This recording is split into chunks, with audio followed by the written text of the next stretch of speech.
افرض ان كابتن حسام حسن كان نازل على نص الملعب بعد نهايه المباراه وقبل ركلات الترجيح، نازل بورقه، يبدو ان الورقه دي اللي انا فهمته من اللقطه بس بتاعت عم حارس اهي، جاريدو بتاع اوضه اللبس من سنه 73 وهو في اوضه اللبس.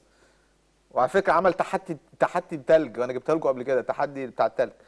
جاريدو بيشيل عم حارس، ادي هو حماده من بني سويف عشان خاطرك اهو. تمام. اللقطه واضحه ان هو كابتن حسام نازل بورقه فيها الاسماء اللعيبه اللي هتسدد الركلات الترجيح بالترتيب. تمام. اللي انا شفته، ما اعرفش اللي انا فهمته صح ولا الناس ليها وجهه نظر ثانيه. ان هو اللي انا شفته ان محمد كوفي زي ما يكون مش عاوز يشوط. بص بيقول له بلاش انا. لا خلي بالك الصوره هترجع تاني، اصبر بس.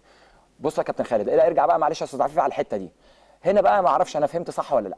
هو هنا انا حاسس ان هو بيقول له بلاش، فكابتن حسام بيقول له سيبها على الله او ربنا هيوفقك او حاجه، لانه بيشاور له على فوق الشوط الاول. الا بقى لو ليها مفهوم تاني. لا ممكن يكون ليها مفهوم تاني. ما انا لسه هقول لك. الا لو ليها مفهوم تاني وبيقول له انا هحطها سيبها على الله. بص بيقول سيبها على ربنا اهو.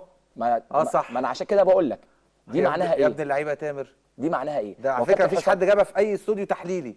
ما هو كابتن حسام بيقول له سيبها على ربنا، ربنا موجود او ربنا هيوفقك.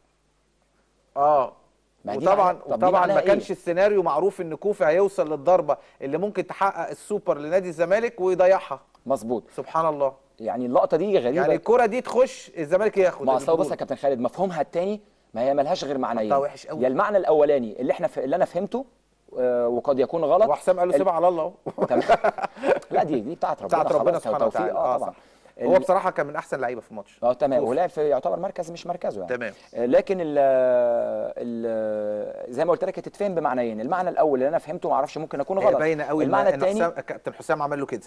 ما دي يعني معناها قال له سيبها على ربنا او ربنا فوق او بتاع. ربنا هيوفقك. قال له انا مش هشوط الاول وان شاء الله يعني نكسب، ما تعرفش. تمام. بس هي باينه فعلا اهو.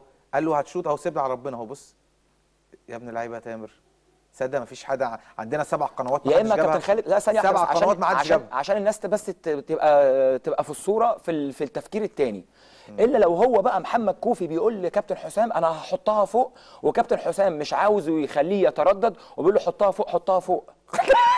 ما هو اصل معناها ايه تاني؟ طيب صحيح عندك حق. معناها ايه تاني؟ ممكن تفهم كذا فهمه صح. هم ملهاش غير المفهومين دول. ما تتفهمش غير بالحاجتين دول. يا بيقول له حطها محمد كوفي طلب بلاش انا، وكابتن حسام بيقول له اتكل على الله او ربنا هيوفقك. الكره دي واللقطه دي اللي ما حدش اي استوديو من الاستوديوهات التحليليه جابها.